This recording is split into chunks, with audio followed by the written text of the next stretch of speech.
자, 오늘은 다윗의 이야기를 하면서 잠시 은혜를 나누어 볼까 합니다. 다윗이 하나님의 은혜로 어디를 가든지 승리하였습니다. 특별히 블레셋과의 전쟁에서는 져본 적이 없습니다. 백전백승을 거두고 돌아오는 것입니다. 돌아올 때마다 많은 사람들이 나와서 개선장군인 다윗을 환영합니다. 사울이 죽인 자는 천천히요, 다윗이 죽인 자는 만만이로다. 이 노래가 그만 문제가 돼서 사울 왕이 다윗을 시기하고 질투하고 미워하게 됩니다. 그 시기와 질투와 미움이 점점 더 증폭되어지기 시작을 하더니 하나님의 영이 떠난 사울이 이제 다윗을 죽이려고 합니다. 그래서 다윗이 간신히 사울의 그 위기로부터 빠져나와서 이제 본격적으로 도망자의 삶을 시작합니다. 그런데 얼마나 다급했던지 다윗이 그만 블레셋 아기스 왕의 땅으로 들어갔다가 그곳에서 붙잡혀서 죽음을 당할 뻔합니다. 근데 그때에 다윗이 미친 사람 흉내를 내면서 대문에다 자기 볼을 막 부비부비하면서 침을 질질 흘리면서 미친 사람 흉내를 내 가지고 간신히 목숨을 부지하고 블레셋 땅에서 도망을 나옵니다. 블레셋의 가드에서 이렇게 미친 사람 흉내를 내고 간신히 위기에서 빠져나온 다윗이 이제 아둘람 굴이라는 곳에 도망을 하게 됩니다. 오늘 1절 말씀 보면 그러므로 다윗이 그곳을 떠나 아둘람 굴로 도망하며 그곳을 떠나 그런데 이 그곳은 이 블레셋 왕 가드 아기스가 있던 이 가드를 말합니다. 그곳에서 떠나서 아둘람 굴로 도망하며 그의 형제와 아버지의 온 집이 듣고 그리로 내려가서 그에게 이르렀고, 이 아둘람은 블레셋의 가드와 예루살렘의 중간쯤에 위치하는 곳입니다. 근데 이 아둘람이란 이 이름의 뜻은 막혀 있는 곳, 닫혀 있는 곳, 뭐 이런 뜻을 가진 동굴이었습니다. 그러니까 지금 다윗의 어떻게 보면 형편과 처지와 상황을 나타내 주는 말일지도 모릅니다. 다윗의 지금 삶이 어떻습니까? 꽉 막혀 있잖아요. 아무것도 보이지 않잖아요. 그냥 닫혀 있는 그런 삶이잖아요. 그가 도망친 곳도 꽉 막혀 있는 곳이란 뜻을 가진 아둘람입니다. 어디에도 도망할 곳이 없고 누구 하나 의지할 사람이 없어서 큰 어려움에 처해 있던 다윗은 이 아둘람 굴에서 아무런 소망도 보이지 않는 정말 힘들고 고통스러운 그런 하루하루를 보내고 있었습니다. 사울에게 미움을 받고 쫓기던 다윗에게는 전혀 내일이 보이지 않았습니다. 미래도 보이지 않았고 꿈도 비전도 그 어떤 것도 찾아볼 수 없는 아주 비참한 처지에 이 다윗이 놓이게 되었습니다. 지금 당장 먹을 빵 한 조각도 없었고 오늘 당장 목숨을 부지할 수 있을런지 없을런지조차도 보장받을 수 없었습니다. 위대한 선지자 사무엘에게 다음번 이스라엘 왕으로 기름 부음을 받은 사람이라고는 믿기지 않을 정도로 그의 삶은 비참하고 고난과 애통함의 연속이었습니다. 왕으로 기름 부음을 받았다면 우리가 기본적으로 생각할 때 무엇을 생각하게 됩니까? 그냥 형통한 삶을 살 것이고 하나님께서 축복하셔서 그의 앞길을 열어주시고 막힘이 없고 다침이 없고 묶임이 없고 매임이 없이 그냥 일사천리로 그렇게 평탄하게 가다 왕이 될 것을 우리는 기대하고 그것이 축복이고 그것이 은혜라고 생각을 합니다. 그런데 다윗의 삶을 보면 전혀 그렇지가 않았습니다. 이 사람이 정말 다음번 이스라엘 왕으로 기름 부음 받은 사람이 맞나? 이게 기름 부음 받은 사람의 삶인가? 라는 생각이 들 정도로 정말 비참한 삶을 살았습니다. 인생의 가장 밑바닥까지 다윗은 내려가고 있었습니다. 한때 이스라엘의 혜성과 같이 등장해서 요즘으로 치자면 정말 아이돌과 같이 그렇게 인기가 하늘을 찌를 듯이 높았던 다윗의 인생이 완전히 바닥으로 내려가고 있었습니다. 그런데 이상한 일이 발생합니다. 그것은 다윗 주변으로 이렇게 끝없이 바닥으로 떨어지고 있었던 다윗 주변으로 사람들이 하나 둘씩 모여들기 시작했다라는 것입니다. 아버지와 형제들과 친척이 찾아온 것은 사울이 다윗을 미워해서 그의 일가족을 죽이려 들었기 때문이었지만 이런 가족들 말고도 환난을 당한 자, 빚진 자, 마음이 원통한 자들이 다 다윗에게 몰려왔습니다. 2절 말씀을 보면 환난 당한 모든 자와 빚진 모든 자와 마음이 원통한 자가 다 그에게로 모였고 그는 그들의 우두머리가 되었는데 그와 함께한 자가 400명 가량이었더라 라고 성경은 기록하고 있습니다. 세상적인 상식대로라면 다윗에게는 사람들이 모일 수 없습니다. 모여서도 안 됩니다. 왜냐하면 다윗에게선 아무런 이득을 취할 수가 없었기 때문입니다. 도망자의 삶을 살고 있는 다윗에게는 사실 콩 한 조각도 지금 얻어먹을 수 없는 그런 상황이었습니다. 그러나 다윗에게는 사람들이 끊임없이 모여들기 시작했습니다. 사람들에게 보여줄, 지금 다윗의 그 삶 가운데서 사람들에게 보여줄 비전도 없었고 그들에게 줄 양식도 없었고 지켜줄 힘과 능력도 없는 다윗에게 한 사람 두 사람 모여들기 시작하더니 400명 가량이나 모이게 되었다라는 것입니다.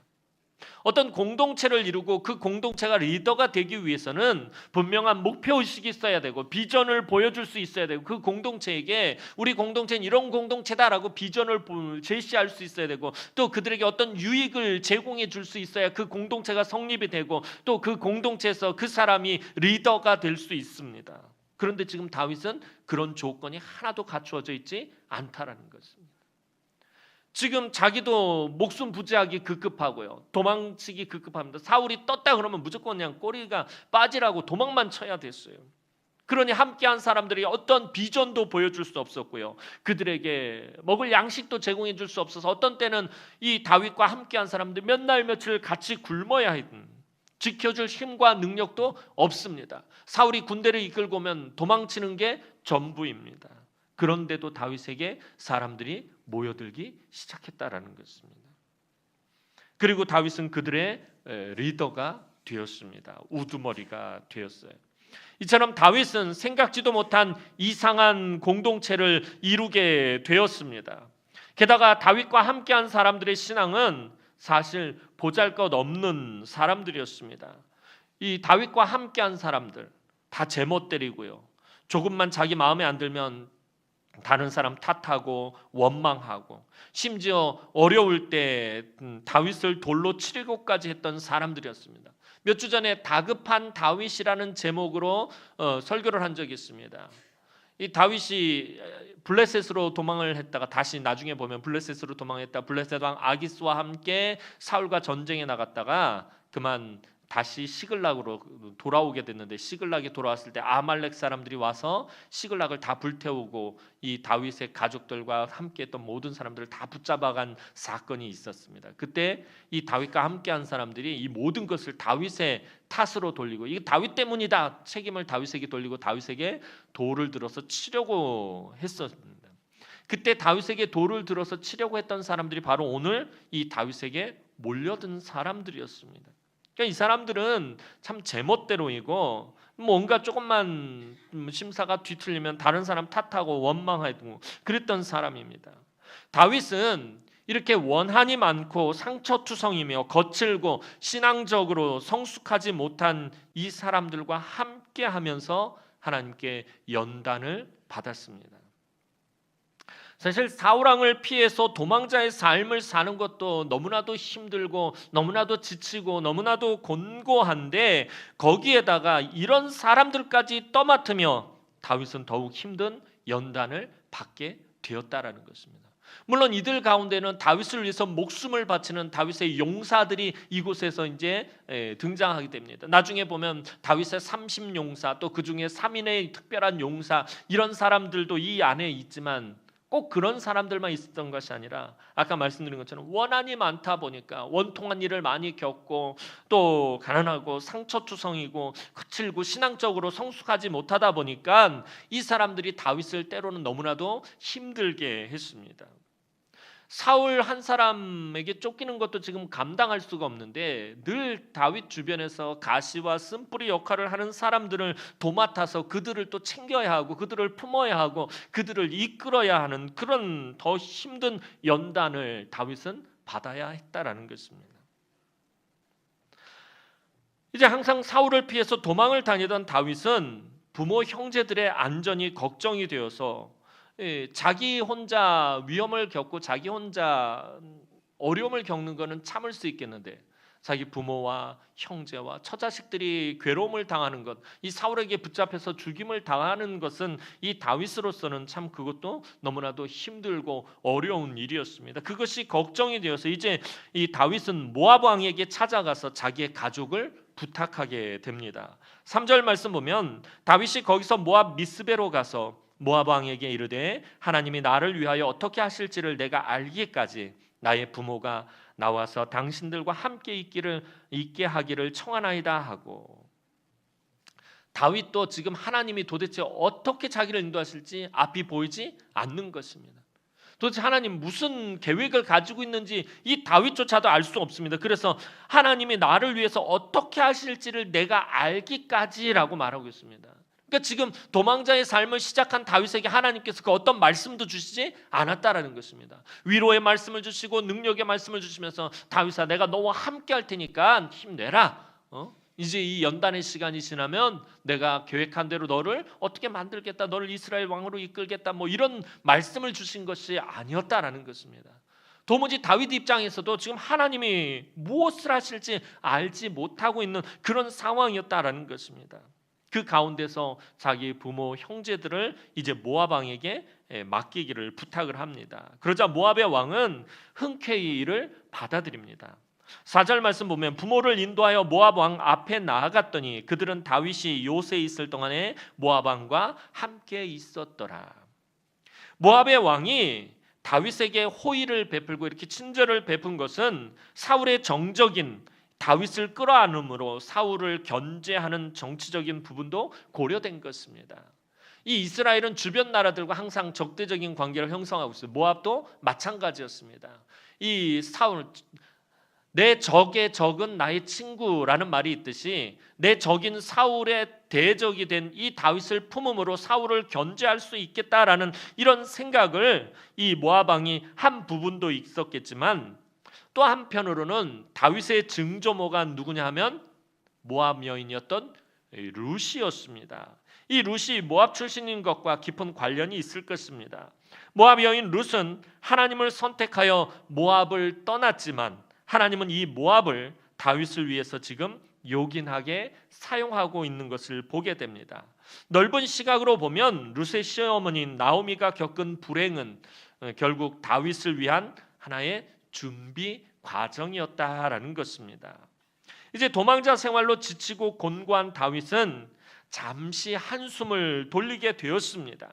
이 모압이라는 곳으로 잠깐 몸을 피하고 그곳에서 이제 숨통이 좀 트이게 되었다라는 것입니다. 그동안은 너무 정신없이 사울에게 쫓겨다니고 너무나도 힘들고 어렵고 고통스러운 그런 삶을 살았습니다. 이제 모압으로 와서 모압에서 잠시 한숨 돌리게 되었습니다. 그런데 하나님은 이 모압에서 잠시 숨통이 트였던 다윗에게 선지자 갓을 보내서 모압의 안전한 요새를 떠나 유다 땅으로 돌아갈 것을 갑자기 명령하십니다.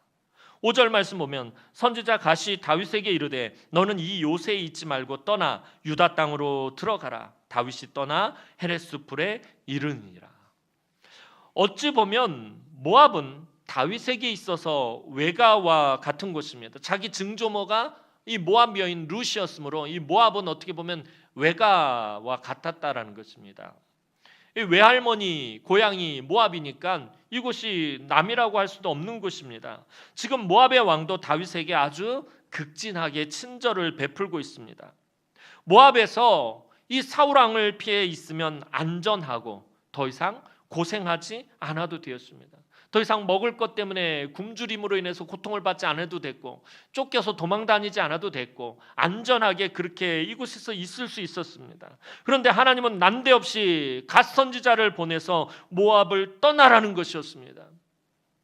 어찌 보면 다윗의 입장에서 정말 불평이 나올 만한 일입니다.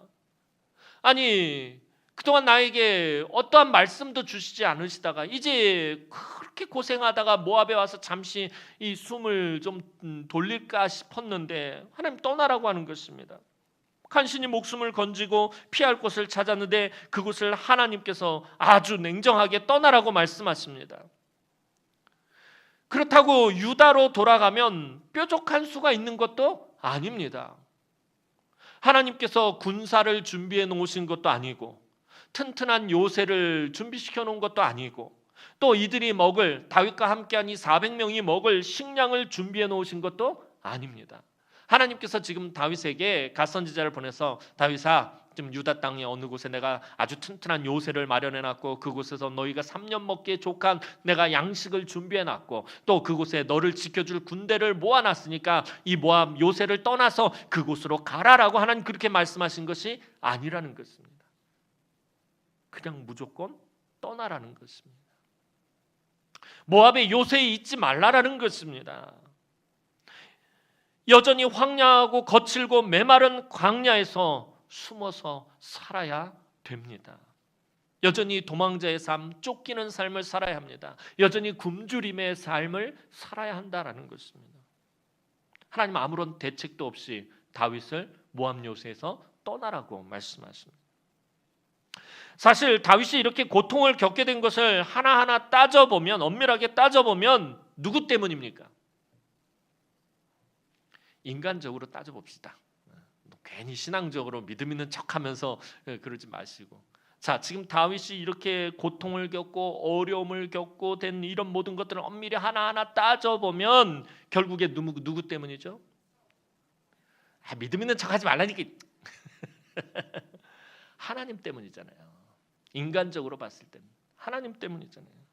괜히 자기에게 기름 부어서 왕으로 삼고, 다윗이 하나님 내가 이스라엘의 왕이 되고 싶습니다라고 말한 적 있나요? 한 번도 없어요. 그것을 놓고 기도한 적 있나요? 한 번도 그렇게 기도해 본 적 없어요.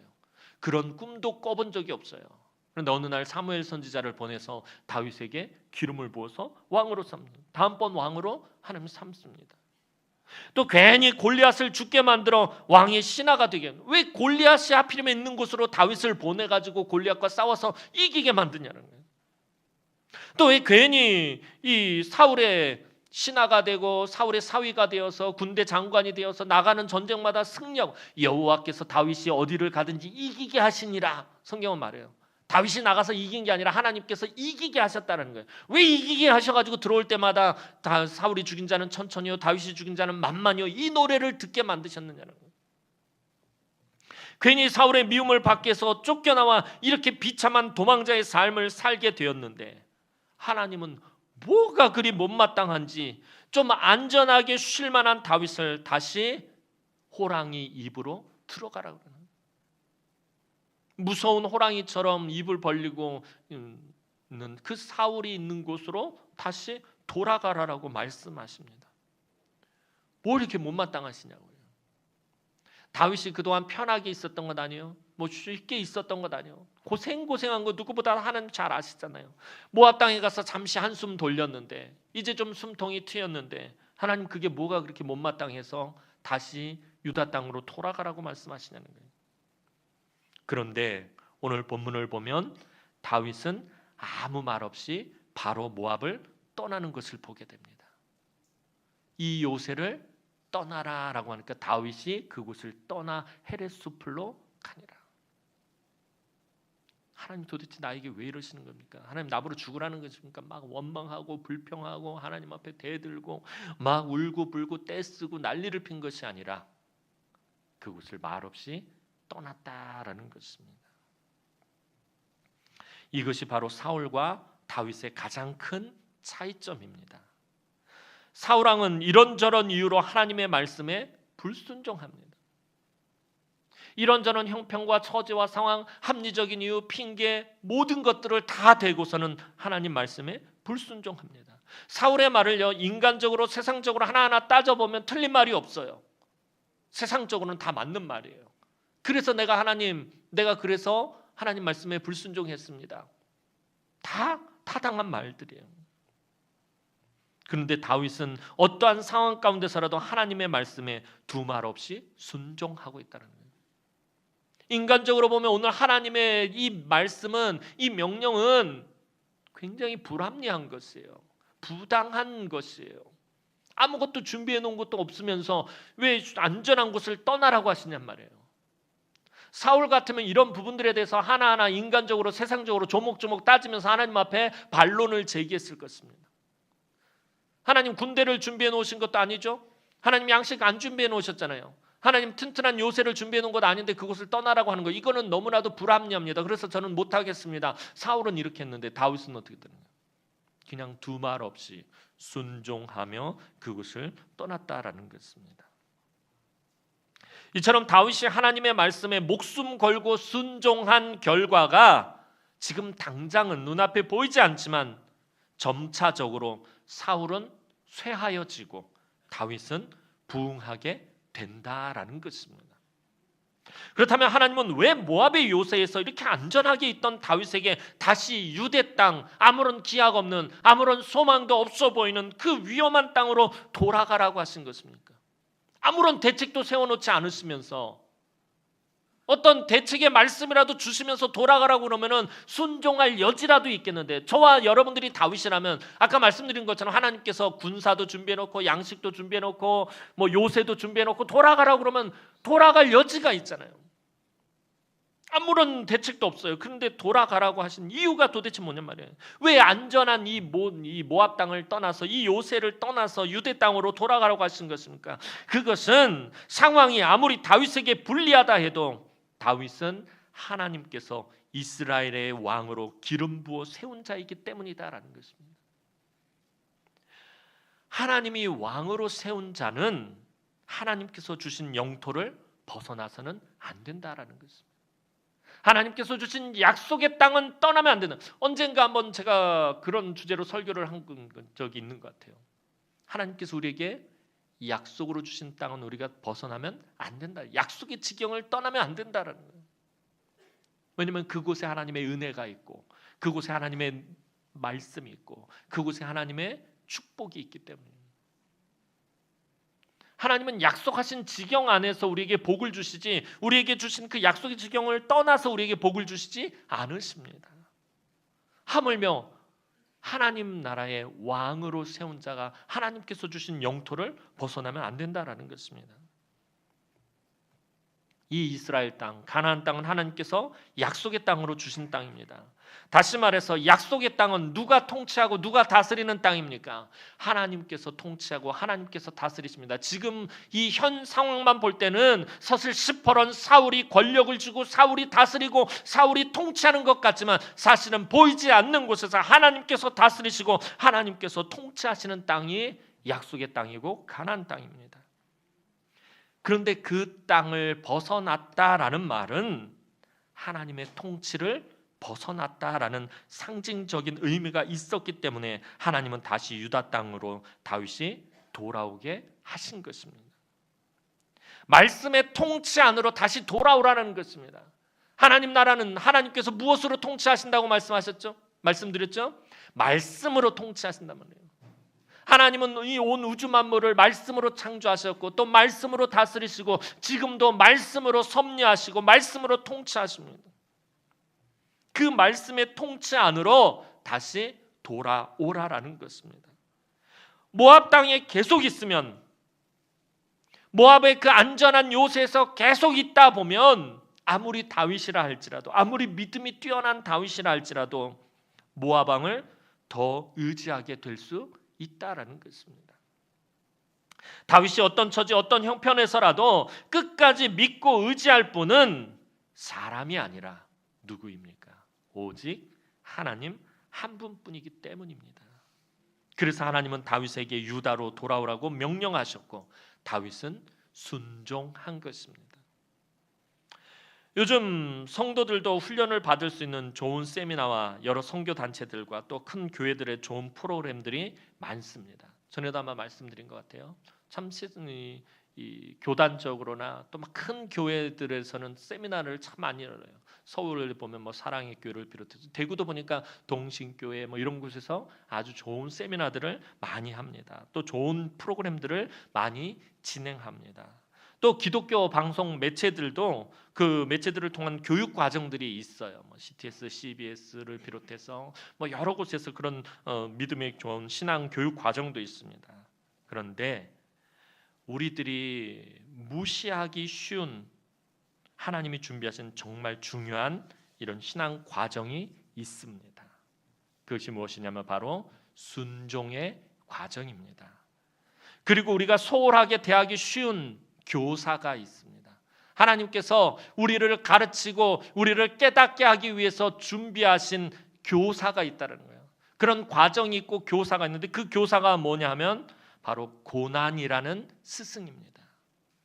저와 여러분들을 가르치기 위해서 하나님께서 준비하신 스승이 있는데, 교사가 있는데 바로 고난이라는 교사, 고난이라는 스승입니다. 세상의 그 어떤 세미나와 교육 프로그램, 교육 과정들도 성도의 고난과 순종을 대체할 수 없습니다. 하나님께서 준비하신 이 프로그램을 대체할 것이 없다라는 것입니다. 하나님은 고난과 순종을 통하여서 당신의 부르신 목적을 이루어 가시기 때문입니다. 내가 너를 왜 불렀는지, 내가 왜 너를 사용하려고 하는지, 왜 내가 너를 쓰려고 하는지, 그것을 깨닫게 하시는 때 하나님께서는 고난을 통해서 깨닫게 하신다라는 것입니다. 그 고난을 통해서 우리가 순종의 과정을 겪을 때 하나님께서 나를 부르신 목적을 비로소 내가 깨닫게 되고 비로소 내가 하나님께 붙잡혀서 쓰임 받을 수 있다라는 것입니다. 하나님은 지금 다윗을 고난의 스승과 순종의 과정을 통해서 이스라엘의 진정한 왕으로 다듬고 연단하시는 것입니다. 아마 하나님께서 다윗에게 기름 부어서, 사무엘을 통해서 기름 부어서 바로 왕으로 세우셨다면 다윗은 망해버렸을 것이에요. 그가 교만하고 그가 하나님과의 관계 속을 더 만들지 못하고 그가 깊은 하나님과의 교통을 이루지 못해서 사울과 똑같은 길을 걸었을지 모릅니다. 그런데 하나님은 지금 다윗을 이 고난의 스승과 순종의 과정을 통해서 이스라엘을, 참 이스라엘의 왕으로 다듬고 연단하시고 만들어 가시는 것이었습니다. 하나님은 오늘 우리에게도 다윗과 동일하게 고난과 순종을 통하여서 우리를 향하신 하나님의 뜻을 이루어 가신다라는 것입니다. 고난을 통해서 저와 여러분들을 다듬어 가십니다. 고난을 통해서 저와 여러분들 안에 있는 옛사람의 본성과 내 안에 있는 더러운 악한 그런 죄의 본성들을 하나님 다듬어 가시고 내 안에 있는 그 가시들과 쓴뿌리들을 하나님께서는 꺾어 가신다라는 것입니다. 고난이 없으면요, 저와 여러분들이 제어가 되지 않아요. 고난이 없으면 잘할 것 같죠. 하나님, 내 삶에 고난이 없으면 제가 더 열심히 섬기겠습니다. 더 열심히 믿겠습니다. 더 열심히 봉사하겠습니다. 더 열심히 신앙생활하겠습니다. 우리 그렇게 생각하고 그렇게 고백하지만 절대로 그렇지 않다라는 거예요. 아마 사울의 길을 걷게 될 것입니다. 그래서 다윗은 시편 119편 71절에서 고난당하는 것이 내게 유익이라라고 말하고 있는 것입니다. 다윗이 얼마나 엄청난 고난을 당했습니까? 지금까지 다윗의 삶은요, 오늘 본문까지 다윗이 당한 고난은 앞으로 다윗이 겪을 고난의 10분의 1도 되지 않아요. 세 발의 피예요. 그가 수많은 고난과 고통과 역경을 다 겪고 나서 하나님 앞에 고백한 것이 무엇이에요? 고난당한 것이 하나님 내게 참 유익이었습니다. 그때는 너무나도 힘들고 너무 고통스럽고 너무 괴로웠지만 하나님, 그 고난이 나에게 너무나도 유익했습니다 라고 고백하고 있다는 것입니다. 오늘 우리도 고난 가운데 감사해야 할 이유가 여기 있는 것입니다. 하나님 아무런 이유 없이 우리에게 고난을 주시지 않습니다. 내가 못마땅해서 고난을 주시는 건 아닙니다. 나 고생시키기 위해서 하나님께서 고난을 주신 건 아닙니다. 우리를 다듬고 그 과정들을 통해서 내가 순종하게 만드시고 그 과정을 또 통해서 하나님의 뜻을 알아가게 하시고 또 그 과정을 통해서 하나님의 일을 하게 만드신다라는 것입니다. 한편 아무것도 가진 것이 없고 아무것도 해줄 것이 없는 이 다윗에게 많은 사람들이 모여드는 것과는 반대로 사울 왕은 한 나라의 왕이고 많은 것을 가지고 있고 힘과 권세를 가진 사람이면서도 모두가 자기를 버렸다고 아주 극심한 소외감에 시달리게 됩니다. 오늘 본문 6절 이후를 보면 사울은 자기 신하들도 자기를 따르지 않고 심지어 자기의 아들마저도 자기를 버렸다라고 말하는 것을 보게 됩니다. 다 나를 버리고 다 나를 떠나간다라고, 내 아들조차도 나를 버렸다라고 그렇게 말합니다. 이제 하나님의 영이 떠난 사울은 더욱 극단적으로 행동하기 시작합니다.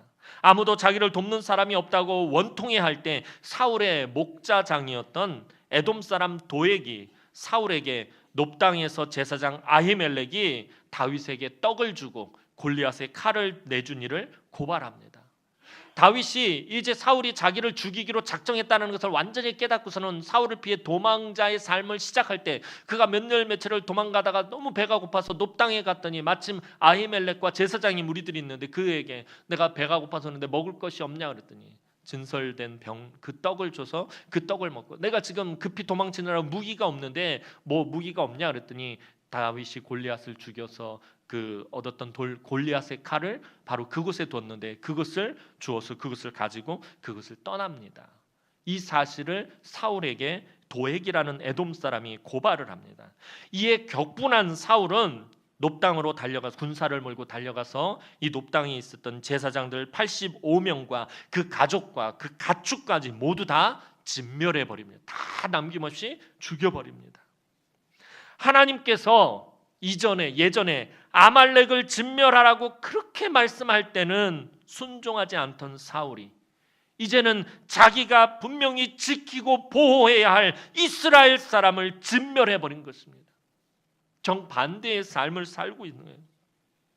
하나님의 성막이 실로에 있을 때는 블레셋 사람들이 성막을 파괴하더니 이제는 사울이 놋당의 제사장들을 죽임으로 이스라엘 신앙의 중심지를 스스로 파괴해버리고 말았습니다.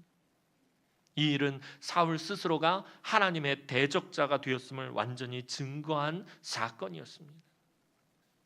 이 일로 사울은 완전히 자폭 상태가 되고 폭주하기 시작합니다. 그나마 사울 왕을 위해서 기도해 주던 놋당의 제사장들을 모조리 죽여버린 것이었습니다. 그래도 사울을 위해서 남아있었던 제사장들이 바로 이 놋당의 제사장들이었습니다. 이제 이스라엘 안에서 사울을 위해서 기도할 사람 한 사람도 없게 되었습니다. 사울은 영적으로 더욱 고립되고 말았습니다. 이날의 비참한 진멸극 속에서 아히멜렉의 아들인 아비아달만이 간신히 살아남아서 다윗에게로 도망가게 됩니다. 이 아비아달은 훗날 다윗 왕국의 대제사장이 됩니다.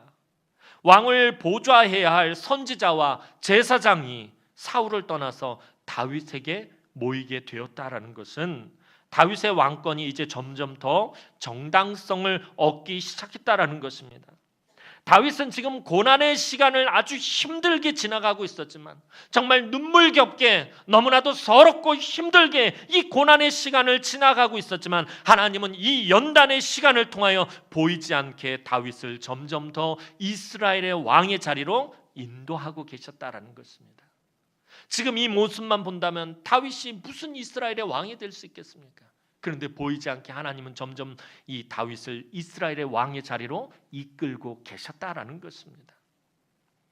오늘날 세상은 많은 성공의 방법들을 사람들에게 제시하고 있습니다. 서점에 나가봐도 세계의 부자들이 성공한 사례들을 정리한 책들이 베스트셀러에 항상 그 이름을 빠뜨리지 않고 있습니다. 난 이렇게 해서 부자가 되었다. 난 이렇게 해서 성공했다. 난 이렇게 해서 출세했다. 정말 기가 막힌 방법들과 확실한 방법들을 제시해주고 있습니다.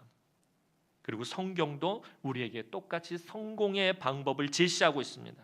그런데 성경이 제시하는 방법은 세상의 방법과는 완전히 다르다라는 것입니다. 너무나도 다릅니다. 하나님 나라의 성공은 순종의 사람들을 통해서 이루어진다라는 것입니다.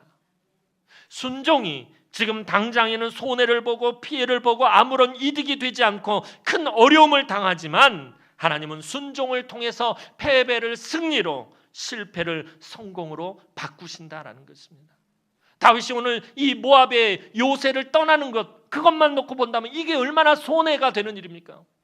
다윗에게 얼마나 피해가 되는 일입니까? 아무런 이득이 되지 않습니다. 오히려 큰 어려움을 당하게 될 것입니다.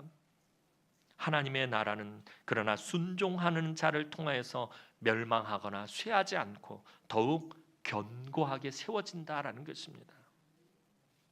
사랑하는 성도 여러분, 다윗은 지금 순종할 수 없는 상황에서도 순종하였습니다. 비참한 도망자의 삶을 살던 다윗에게 이 모압의 요새는 더할 나위 없이 아주 좋은 피난처였습니다. 다윗은 하나님의 말씀에 순종하기 위하여 이 모압의 안전한 요새를 버리고 다시 유다로 돌아와 광야에서 기약 없이 떠돌이 생활을 해야 했습니다. 다윗도 언제 사울에게 죽을지 몰라 불안했을 것입니다. 늘 걱정이 됐을 거예요. 밤에 잠도 제대로 자지 못했을 것입니다.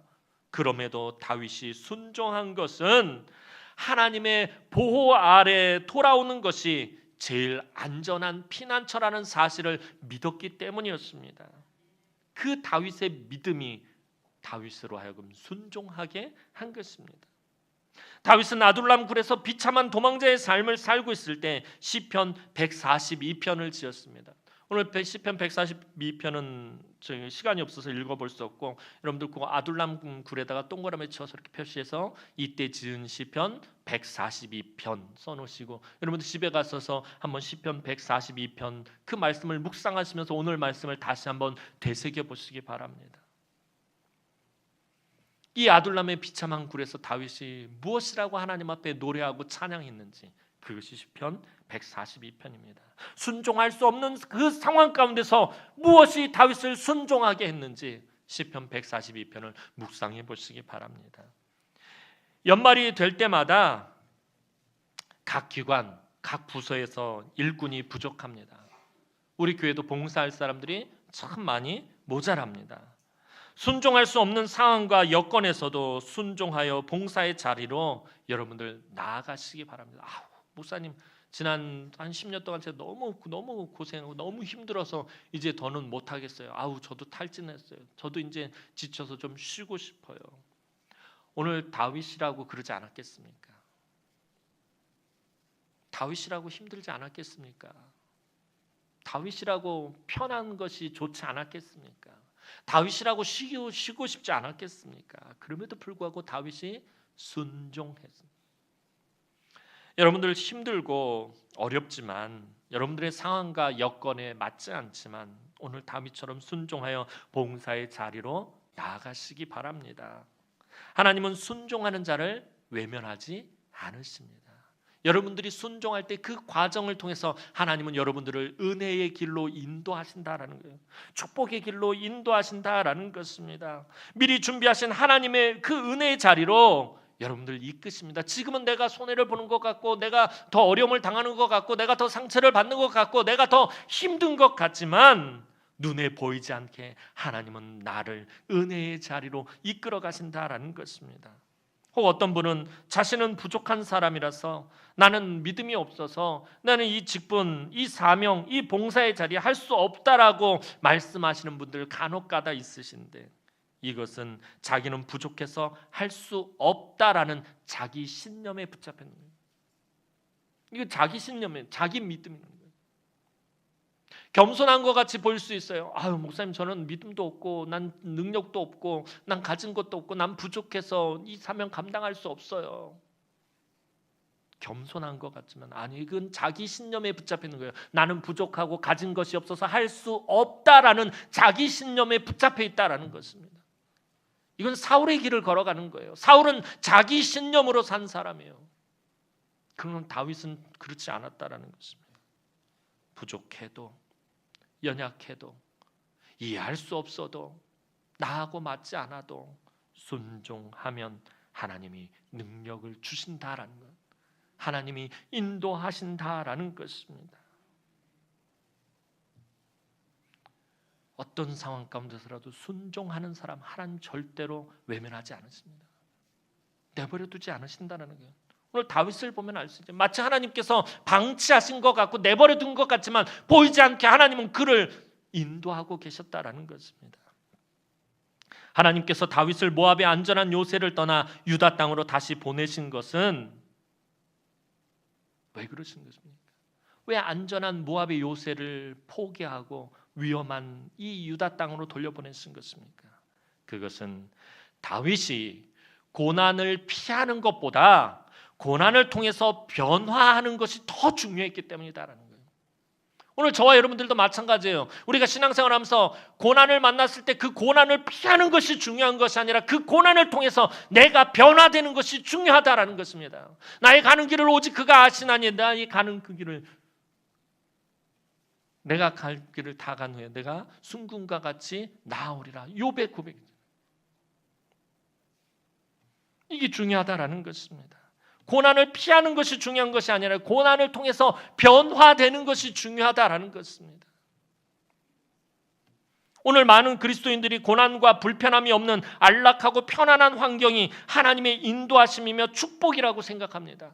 고난이 없는 것이 축복이라고 생각해요. 편안한 삶이 이것이 은혜라고 생각한다라는 것입니다. 이것이 하나님의 인도하심이라고 생각합니다. 그러나 하나님은 인간적인 방법과 수단을 철저하게 포기하고 오직 하나님만 의지하도록 하기 위해서 오히려 더 불편하고 더 고통스러운 곳으로 우리를 때로는 인도하시기도 하신다라는 것입니다.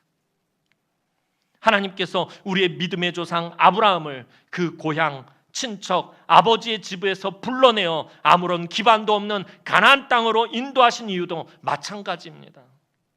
아브라함의 고향이었던 갈대아 우르와 그가 중간에 머물렀던 하란은 당시의 세계에서 모든 것이 가장 풍족하고 편안하고 가장 살기 좋은 곳이었습니다. 그러나 하나님은 황량한 가나안 땅으로 아브라함을 보내셨습니다. 왜냐하면 가나안 땅은 하나님밖에 의지할 것이 아무것도 없는 곳이기 때문입니다. 아브라함의 입장에서 보면 갈대아 우르나 하란같이 풍족하고 좋은 곳에서 하나님 시작해도 되잖아요. 이곳에서 하나님 나라가 시작해도 되잖아요. 굳이 그 먼 곳, 그 황량한 곳, 아무런 기반이 없는 곳, 아무도 아는 사람이 없는 곳, 내 땅이라고는 손바닥만큼도 없는 그곳에 왜 그곳에서 시작해야 됩니까? 이 갈대아우르 하란, 이 얼마나 좋은 곳입니까? 왜 이곳에서 하나님 나라가 시작되면 안 되는 것입니까? 아브라함 따져 묻지 않고 말씀을 쫓아갔다라는 것입니다. 왜 하나님은 그 갈대아우르나 하란같이 좋은 땅을 놔두고 가나안같이 황량한 땅으로 보내신 것입니까? 전에 말씀드렸죠. 가나안 땅을 젖과 꿀이 흐르는 땅인데 실제로 가보면 아니라는 거죠. 척박한 땅이에요. 이른 비와 늦은 비와 이슬이 없으면 농사를 지을 수 없는 아주 메마르고 건조한 땅입니다. 그런데 왜 그곳으로 보내셨냐라는 거예요. 왜냐하면 가나안 땅은 하나님밖에 의지할 것이 아무것도 없는 곳이기 때문이에요.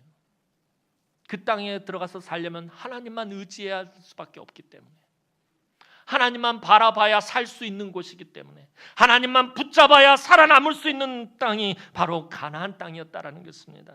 하나님만 믿고 바라고 의지할 때 비로소 그 땅에 말씀의 젖이 흐르고 은혜의 꿀이 흐르는 곳이 가나안 땅이었습니다.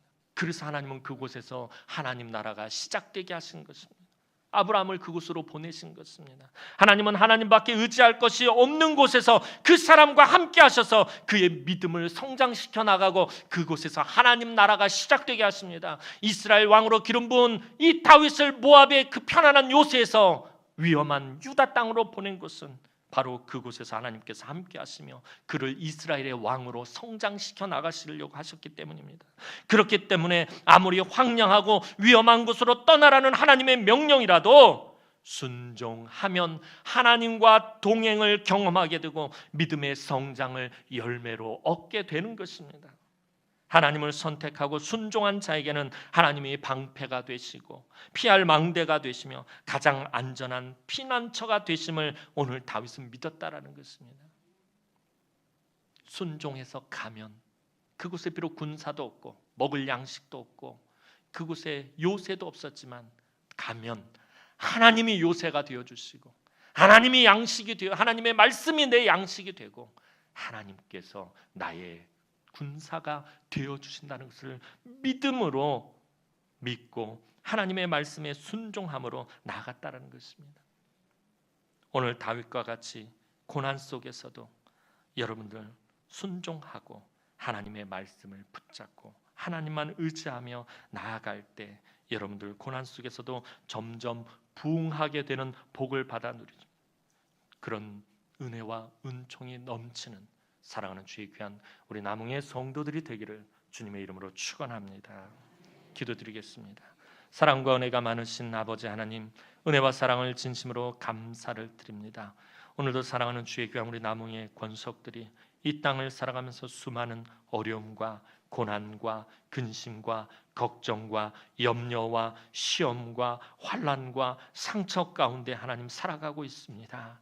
하나님, 그 가운데서 우리 하나님께서 우리 성도들을 인도하여 주시고 보호하여 주시옵시고 우리 성도들 하나님의 그 어떤 말씀에라도 순종하고 그 말씀 붙들고 하나님께서 약속하신 그 약속의 지경에서 하나님 베푸시는 은혜와 은총을 누리게 하여 주옵소서.